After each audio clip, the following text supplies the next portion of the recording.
Welcome in CDP nation. आज हम अधिगम स्थानांतरण के बारे में पढ़ेंगे। आज जानेंगे कि अधिगम स्थानांतरण क्या होता है। तो देखिए, अधिगम स्थानांतरण की अगर बात कही जाए तो अधिगम स्थानांतरण का संप्रत्यय सबसे पहले किसने दिया? तो अधिगम स्थानांतरण का संप्रत्यय सबसे पहले थांडाइक ने दिया। अमेरिकन वैज्ञानिक या अमेरिकन मनोवैज्ञानिक एडवर्ड ली थांडाइक ने सबसे पहले अधिगम स्थानांतरण के बारे में बताया। अधिगम स्थानांतरण क्या है? एक स्थिति में सीखे हुए ज्ञान का दूसरी स्थिति में प्रयोग करना ही क्या कहलाता है? अधिगम स्थानांतरण। अगर हम एक स्थिति में सीखे हुए ज्ञान का दूसरी स्थिति में प्रयोग करते हैं तो वो क्या कहलाता है? वो कहलाता है अधिगम स्थानांतरण। जैसे पढ़ाई का व्यवहारिक जीवन में प्रयोग, एक जगह के पढ़े हुए ज्ञान का व्यवहारिक जीवन में प्रयोग करना, ये अधिगम स्थानांतरण है। कराटे क्लास का जो प्रयोग होता है, मतलब सीखते हैं क्लास में लेकिन आवश्यकता पड़ने पर व्यवहारिक जीवन में कराटे का इस्तेमाल करना, ये भी एक प्रकार का अधिगम स्थानांतरण ही है। अगले पे देख लेते हैं, अधिगम स्थानांतरण कितने प्रकार का होता है? तो अधिगम स्थानांतरण दो प्रकार का होता है। प्रमुख रूप से अधिगम स्थानांतरण दो प्रकार का होता है, एक प्रमुख और एक गौण। प्रमुख की अगर बात कही जाए तो प्रमुख अधिगम स्थानांतरण तीन भागों में बटा हुआ है, एक सकारात्मक, एक नकारात्मक और एक शून्य। सकारात्मक वो अधिगम स्थानांतरण होता है जो हमें कुछ नया सीखने में मदद करे। नकारात्मक वो अधिगम स्थानांतरण होता है जो बाधा उत्पन्न करे, और शून्य वो होता है जो न तो सहायक हो और न ही बाधक हो। गौड़ की अगर बात कही जाए तो गौड़ में एक क्षैतिज होता है, दूसरा ऊर्ध्व होता है और तीसरा द्विपार्श्विक होता है। इस प्रकार अधिगम स्थानांतरण मुख्यतः दो भाग में बटे होते हैं, एक प्रमुख भाग, एक गौड़ भाग। प्रमुख भाग में भी तीन उपभाग हैं और गौड़ में भी तीन उपभाग हैं। तो आइए क्रम से देख लेते हैं एक एक को। पहले भाग की अगर बात कही जाए तो पहला भाग क्या है? पहले भाग में है सकारात्मक या धनात्मक अधिगम स्थानांतरण। ये क्या होता है? जब पूर्व ज्ञान में जो कुछ भी हम पहले से जानते हैं उसे क्या कहा जाता है? पूर्व ज्ञान। ठीक। जब पूर्व ज्ञान नवीन ज्ञान को सीखने में, अब ये नवीन ज्ञान क्या होता है? जो कुछ भी हम सीख रहे होते हैं या जो कुछ भी हम नया सीख रहे हैं वो कहलाता है नवीन ज्ञान। तो जब पूर्व ज्ञान नवीन ज्ञान के सीखने में सहायक हो, क्या हो? सहायक हो, तो क्या कहलाएगा? सकारात्मक अधिगम स्थानांतरण कहलाएगा या धनात्मक अधिगम स्थानांतरण कहलाएगा। जैसे हिंदी भाषा का ज्ञान संस्कृत भाषा को सीखने में सहायक है। हिंदी भाषा का ज्ञान संस्कृत भाषा को सीखने में सहायक है। अगर आपको हिंदी आती है तो संस्कृत सीखने में, कम से कम पढ़ने में तो ये आपकी मदद करेगा ही। जैसे आप हिंदी पढ़ना जानते हैं, इसी आधार पे इसी लिपि में लिखी हुई संस्कृत को भी पढ़ सकेंगे। ठीक। अगले अधिगम स्थानांतरण की बात करें तो अगला अधिगम स्थानांतरण है नकारात्मक या ऋणात्मक अधिगम स्थानांतरण। जब जब पूर्व ज्ञान, कौन सा ज्ञान? जब पूर्व ज्ञान नवीन ज्ञान के सीखने में बाधक हो। जब पूर्व ज्ञान नवीन ज्ञान के सीखने में बाधक हो, यानी इसको सीखने न दे, तो वो कहलाता है नकारात्मक या ऋणात्मक अधिगम स्थानांतरण। जैसे इसमें दो प्रकार के होते हैं, एक होता है पूर्वोन्मुखी बाधा। बाधाएं भी दो होती हैं, एक होता है पूर्वोन्मुखी बाधा। पूर्वोन्मुखी बाधा का मतलब जब पहले का सीखा हुआ ज्ञान नए ज्ञान को सीखने में समस्या उत्पन्न करे। जब पहले का सीखा हुआ ज्ञान या जो आपको पहले से पता है उसकी वजह से नया सीखने में समस्या हो तो वो क्या कहलाएगा? पूर्वोन्मुखी बाधा। और पश्चोन्मुखी बाधा क्या होता है? जब बाद में सीखा हुआ ज्ञान पहले के सीखे हुए ज्ञान में समस्या उत्पन्न कर दे, यानी जब नवीन ज्ञान पूर्व ज्ञान के सीखने में समस्या उत्पन्न कर दे। जैसे अगर भारत का एक सुचालक है, एक अच्छा ड्राइवर है, एक बढ़िया ड्राइवर है जो भारत में अच्छी गाड़ी चलाना जानता है। जब उसे अमेरिका में भेज दिया जाएगा तो वहाँ पर उसे गाड़ी चलाने में कठिनाई होगी। अगर हम मान लेते हैं कि भारत में गाड़ी चलाना यानी पूर्व ज्ञान, ठीक, और अमेरिका में गाड़ी चलाना मतलब नवीन ज्ञान। तो भारत में गाड़ी चूँकि बाएं से चलाई जाती है, ये आप देख ही रहे हैं, भारत में गाड़ी रोड के किस साइड से चलती है, बाएं से चलती है।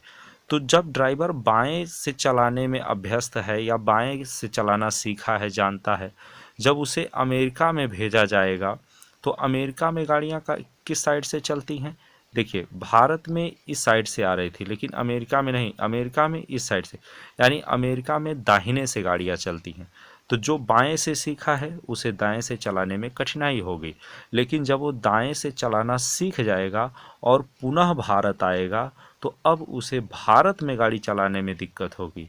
तो जब पूर्व ज्ञान नवीन ज्ञान के सीखने में बाधक था तो पूर्वोन्मुखी बाधा, और जब नवीन ज्ञान पूर्व ज्ञान के सीखने में बाधक हो गया तब पश्चोन्मुखी बाधा कहलाएगा। ठीक, अगले को देख लेते हैं। अगला है आपका शून्य अधिगम स्थानांतरण। कौन सा? शून्य अधिगम स्थानांतरण। ये क्या कहता है कि जब नवीन ज्ञान, कौन सा ज्ञान? नवीन ज्ञान, नवीन ज्ञान को धारण करते समय पूर्व ज्ञान की कोई भूमिका न हो, यानी न तो पूर्व ज्ञान सहायक हो और न ही बाधक हो। जैसे कि आप चित्र में देख पा रहे हैं, अगर आपको चित्र बनाने आता है तो डांस सीखने में न तो आपको समस्या उत्पन्न होगी और न ही सुविधा मिलेगी, यानी उतना ही समय लगेगा जितना लगता है। अगर आपको डांस आता है तो स्विमिंग सीखने में न तो सहायता मिलेगी और न ही समस्या, और अगर स्विमिंग आती है तो गाना सीखने में या गाने में न तो समस्या होगी न ही मदद मिलेगी। यानी एक ऐसा अधिगम स्थानांतरण जो एक तरह से आप कह सकते हैं कि होता ही नहीं है, न तो सहायक होता है और न ही बाधक होता है, तो उसे कौन सा अधिगम स्थानांतरण कहते हैं? शून्य अधिगम स्थानांतरण कहते हैं। कौन सा? शून्य अधिगम स्थानांतरण। इसी आधार पर इसको निष्क्रिय अधिगम स्थानांतरण भी कहते हैं। कौन सा अधिगम स्थानांतरण? निष्क्रिय अधिगम स्थानांतरण। ठीक, चलिए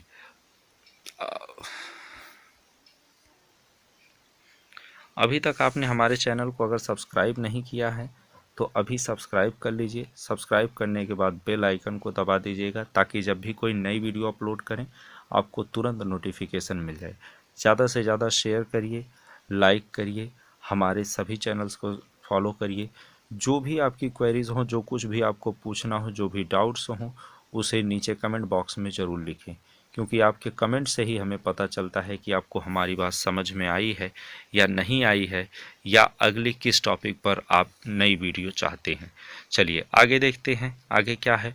अगले सिद्धांत की तरफ बढ़ें तो अब गौड़ की बात करेंगे। गौड़ में पहला क्या है? क्षैतिज अधिगम स्थानांतरण। कौन सा है? क्षैतिज अधिगम स्थानांतरण। जब सीखे गए ज्ञान का प्रयोग उसी से मिलती जुलती परिस्थितियों में किया जाए, जब सीखे गए ज्ञान का प्रयोग उसी से मिलती जुलती परिस्थितियों में किया जाए तो वो कहलाता है क्षैतिज अधिगम स्थानांतरण। क्या कहलाएगा? क्षैतिज अधिगम स्थानांतरण। जैसे सामान्य गणित का ज्ञान घर के बजट बनाने में काम आता है। अगर आपको जोड़ घटाना आता है तो घर के कोई सामान लाने हैं, कुछ भी लाना है, तो ये ज्ञान यहाँ पर यूज किया जाता है। कितने रुपए का हुआ, कैसे क्या हुआ, ठीक। तो सामान्य गणित के ज्ञान का प्रयोग घर का बजट में या घर का बजट बनाने में सामान्य गणित का प्रयोग करना ही कौन सा अधिगम स्थानांतरण है? क्षैतिज अधिगम स्थानांतरण है। अगले की अगर बात कही जाए तो अगला है आपका ऊर्ध्व अधिगम स्थानांतरण। यहाँ से सवाल कई बार पूछे गए हैं। ये कहता क्या है? ऊर्ध्व अधिगम स्थानांतरण कहता है कि जब सीखे हुए ज्ञान का प्रयोग, जब सीखे हुए ज्ञान का प्रयोग उच्च परिस्थिति में किया जाए, यानी जैसी परिस्थिति में सीखे हैं आप उससे श्रेष्ठ परिस्थिति में जब ज्ञान का प्रयोग किया जाए तो वो कहलाता है ऊर्ध्व अधिगम स्थानांतरण। प्रीवियस में आपसे एक सवाल पूछा गया कि एक साइकिल चलाने वाला बालक बाइक चलाना सीख रहा है तो कौन सा अधिगम स्थानांतरण होगा। देखिए, साइकिल चलाना और बाइक चलाना, इनमें श्रेष्ठ या उच्च स्थिति क्या है? डेफिनेटली उच्च स्थिति है बाइक चलाना। तो साइकिल चलाने वाले द्वारा या जो साइकिल चलाना जानता है उसके द्वारा बाइक चलाना सीखना कौन सा अधिगम स्थानांतरण है? तो ऊर्ध्व अधिगम स्थानांतरण है। अगले की बात करते हैं। अगला है द्विपार्श्विक अधिगम स्थानांतरण। द्विपार्श्विक अधिगम स्थानांतरण क्या है? जैसा कि इसके नाम से ही जाहिर है, द्विपार्श्विक। द्विपार्श्विक का मतलब दो भाग में। दो भाग का मतलब जब शरीर के एक भाग में दिया गया प्रशिक्षण या दिया गया ज्ञान शरीर के दूसरे भाग द्वारा, यानी एक भाग में सिखाए गए ज्ञान का प्रयोग दूसरे भाग द्वारा करना ही क्या कहलाता है? द्विपार्श्विक अधिगम स्थानांतरण कहलाता है। द्विपार्श्विक अधिगम स्थानांतरण कहलाता है। जैसे दोनों हाथों से लिखना। थ्री इडियट मूवी में दिखाया गया कि प्रोफेसर साहब दोनों हाथों से लिखते हैं। दोनों हाथों से लिखने का मतलब सीखे तो होंगे बाएं से या दाएं से, इन दोनों में से किसी एक ही हाथ से सीखे होंगे। तो या तो वो दाहिने से सीख के बाएं से प्रयोग कर रहे हैं या बाएं से सीख के दाहिने से प्रयोग कर रहे हैं। तो ये कहलाएगा द्विपार्श्विक अधिगम स्थानांतरण। दूसरा एग्जाम्पल देख लेते हैं।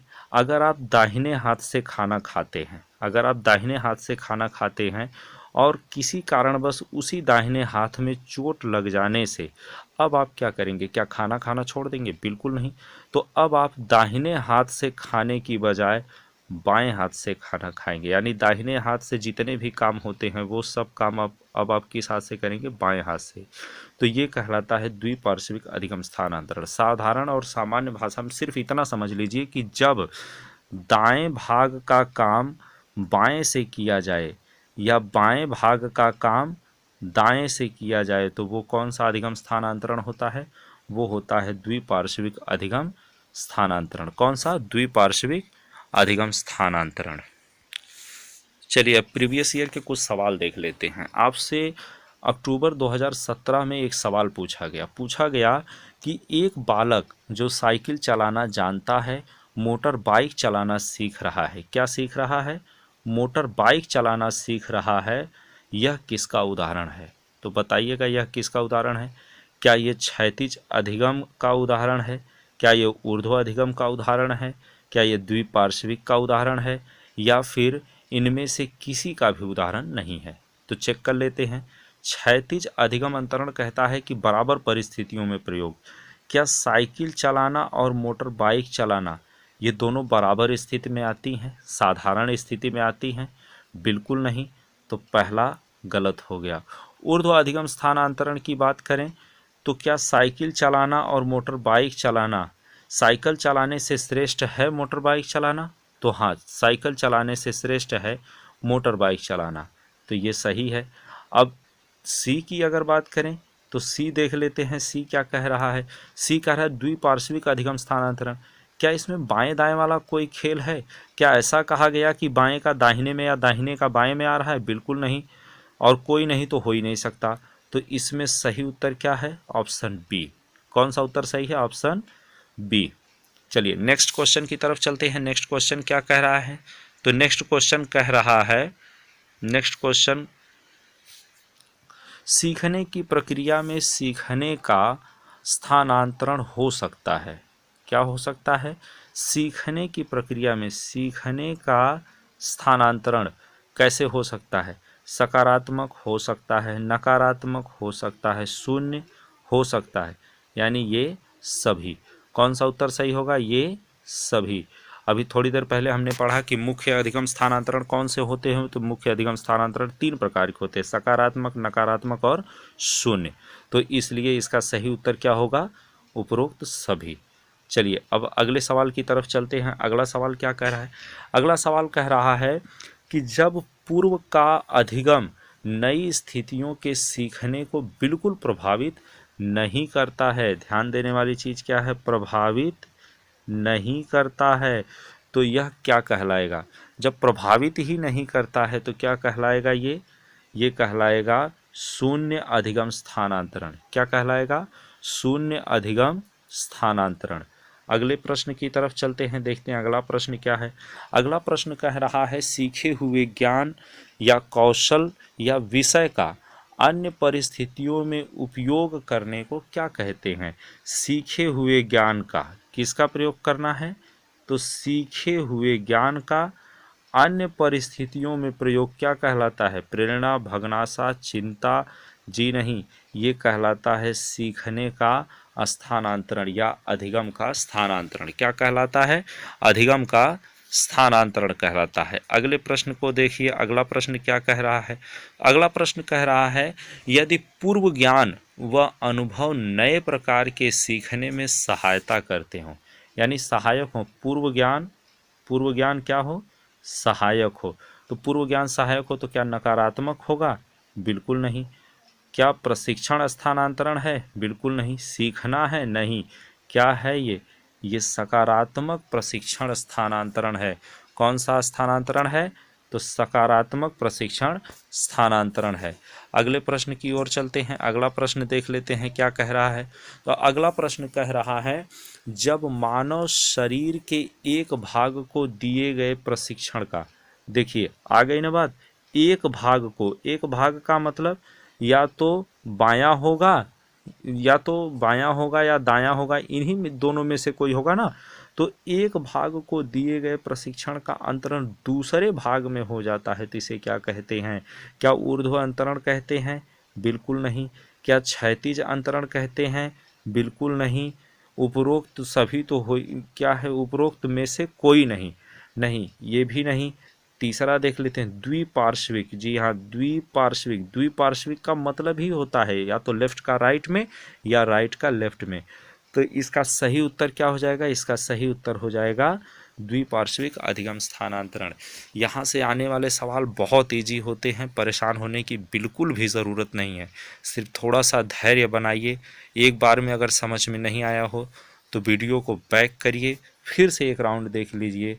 अब सभी क्वेश्चन अपने से सॉल्व करने का प्रयास करिए, बिल्कुल आसानी से सॉल्व हो जाएंगे। इसमें कुछ समस्या वाली बात नहीं है। ये एक नंबर वो हैं जो बड़ी आसानी से आपको मिल जाएंगे। हमारा वीडियो देखने के लिए बहुत बहुत धन्यवाद।